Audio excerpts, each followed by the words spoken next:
என்று பிரார்த்தித்துக் கொண்டு இன்று இடிசைக்கு காரணம் இருக்கின்ற நாங்களோ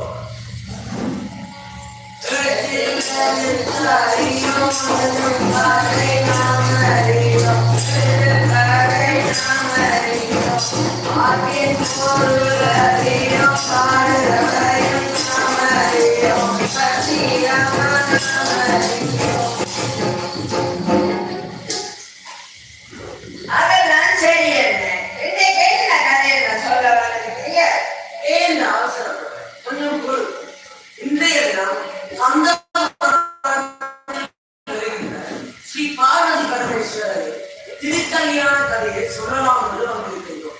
கல்யாண கதை என்னென்ன கல்யாண கதை வந்து கல்யாண கதை ரொம்ப பிடிக்கும். கல்யாண கதை யாருக்கு தான் பிடிக்காது, எல்லாருக்கும் பிடிக்கும் தான். அது என்னென்ன கல்யாண கதை இல்ல உங்க தம்பிக்கும் பிடிக்கும் தான். இது ஒரு சுவையான கதை, பார்வதி கல்யாணம்.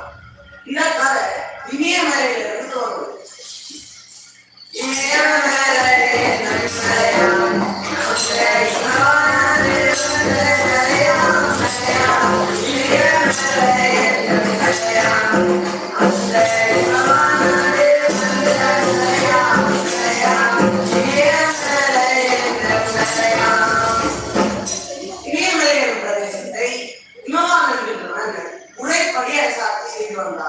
அவன் தனக்கு உகந்தவராக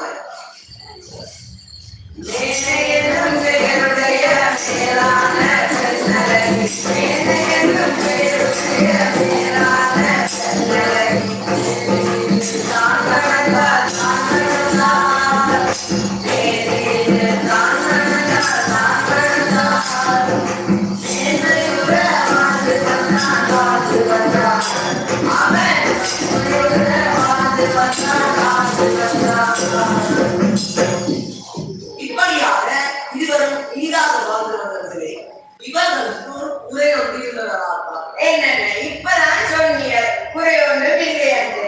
அதுக்கிடையில புதுசா குறை இருக்க முடியாது. குறை இல்லாம யாரும் இருக்க முடியாதாப்பா. குறை இருந்தாதான் பூரண மனுஷன். வாக்கியம்தான் முன்னம் வாழ்ந்து தீரும், ஆஸ்பத்திரியில தீரும், ஏதாவது உணவு தட்டுப்பாடுன்னா அதுக்கு தீரும். இப்ப பெட்ரோலுக்கு கியூ, மண்ணெண்ணெய்க்கு கியூல நிற்கிறப்பட்டு ரொம்ப அறிவார்கள் இருக்கும். அன்னைக்கு நல்ல அனுபவம் போல கிடக்குது. அன்னை எங்கேயோ சமத்தையா வாங்கி இருக்கிறேன். இதெல்லாம் உங்கள் எல்லாருக்கும் இருக்கிற குறைகளாப்பா. ஆனா அதற்கு இந்த குறை அது என்னென்ன புது வரப்பட்ட குறை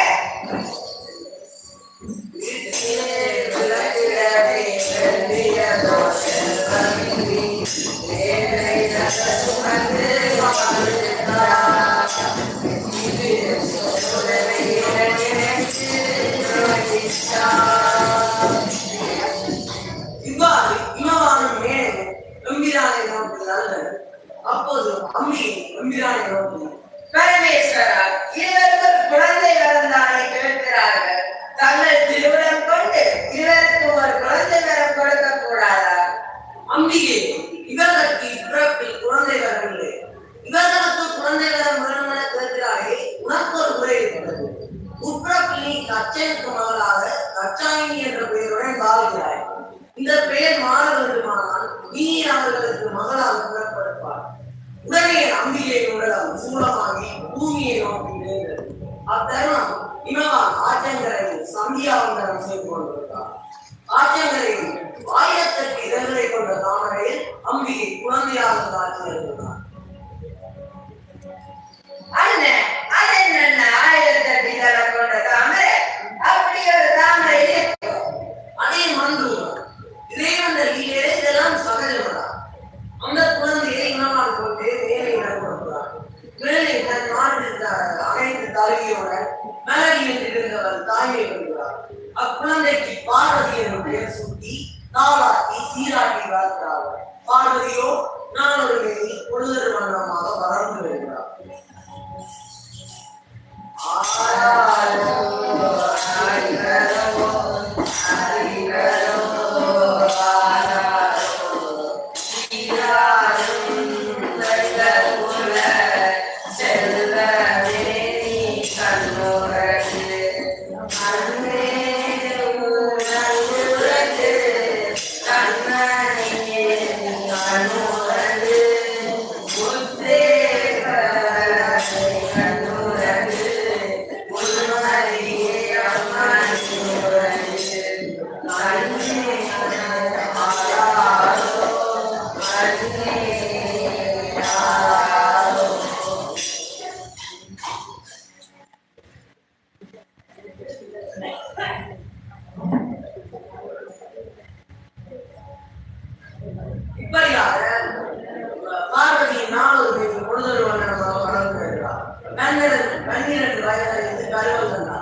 கண்கள் இரண்டாலும் கண்கள் இரண்டால் என்னை கட்டி இருந்தாய் போதாது என்னை. கரிசாம வீர வயசுல தந்தைக்கு கல்யாணம் நடக்குது. அப்படித்தான் அவன் பெற்றோர் மாணவிக்கு வரந்திருந்த, அதாவது மாப்பிள்ளை வாழ்க்கை. அந்த காலத்துல எல்லாம் மாப்பிள்ளையை பார்த்தா கட்டன்னு சொன்னா கருத்தருக்கவங்கதான். இந்த காலத்துல எல்லாம் பெட்டியலாரை பார்த்தா ஆர்ட்ட கொஞ்சம் சொல்லுவாங்க. அப்பாட்ட தானே சொல்லிருந்த, அப்பாட்டையோ அல்லது கவர்த்துன்னு இல்லை. அப்ப மெல்ல போய் அம்மாட்ட தானே சொல்லுவீங்க. அப்பாட்ட சொன்னா கூட பரவாயில்ல, அதான் இதான் பரவாயில்ல. அம்மாட்ட சொன்னா யாரையா கொப்பன இருந்தா போலே என்று சொல்லி ஊரையே ஊட்டி போடுவான். அப்ப யார்கிட்ட போய் என்ன எங்கட காதலை சொல்றது? அடே நீ முதல்ல உயர்ந்த பிள்ளைகிட்ட சொல்லு, அதுக்கு ஆனா அதே நான் பார்க்கல. அவன் அன்பா போய் பார்க்கல. ஏன் அம்மா கல்யாணம் வேண்டாம் வேண்டாம் சொல்றீங்க? அப்பா எனக்கு நீங்க மாப்பிள்ளையை பார்க்க முடியாது. அடி பைத்தியக்காரன், 56 தேசத்து ராஜகுமாரர்கள் நரிசையில வந்திருக்கிறார். நீ ஓமண்டோது சொல்லு. அப்பா நீங்க அப்படியே எனக்கு மாப்பிள்ளை பார்க்க வேணும், பிறப்பும் இல்லாத மாப்பிள்ளை பார்க்க வேண்டும். அடிப்பாரு இப்படி ஒரு மாப்பிள்ளைக்கு நான் எங்க போறது? பிறப்பும் இல்லாத மாப்பிள்ளை இல்லாத மாப்பிள்ளை அப்படி தனிமமான யோசிக்கிறார் போல. காமெடி தராத்துல இந்த குழந்தை போல. சரியம்மா, நீ உங்க இஷ்டப்படி செய்து. பார்வதி அக்கருடம் தன் தந்தையிடம் தனக்கு வண்ணசாலை இமவான் அமைத்து கொடுக்கிறார்.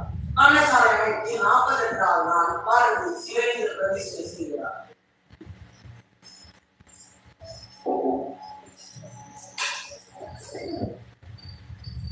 மாலைய சாட்சி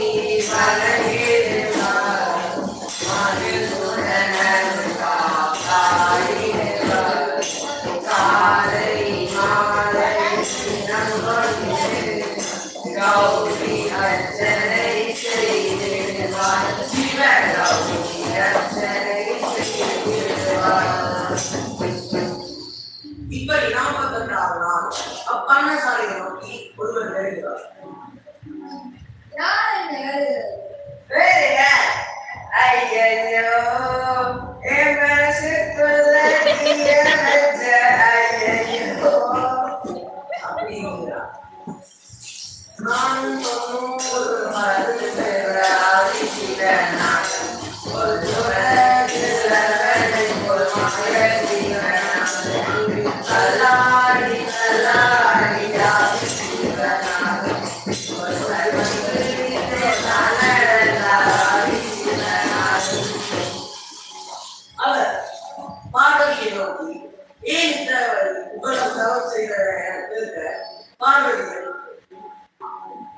ஆதி மண்டலம் அந்த மனத்தை ஆவல்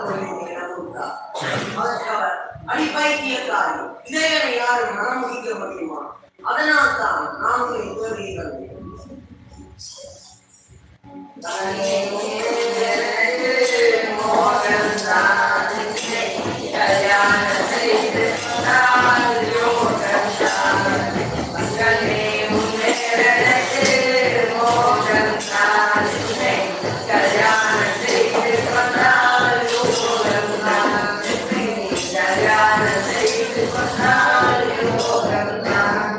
எனக்கு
அவர் உன்னை நான் அடைய வேண்டிய நேரத்தில் அடைகிறேன் என கூறி பங்குனியும் மாதம் உத்தரநாட்டில் தேவர்கள் பூமலையுடைய அந்தரங்கள் வேதமங்களுடைய பரமேஸ்வரனுக்கு பார்வதிக்கும் நீரே திருத்தலையான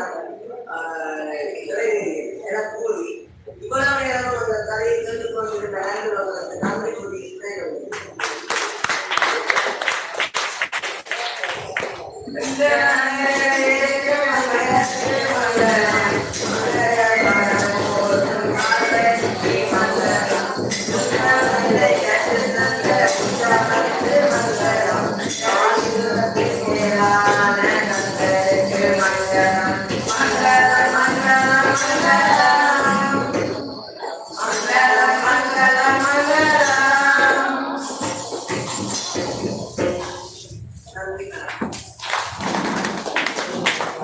Thank you.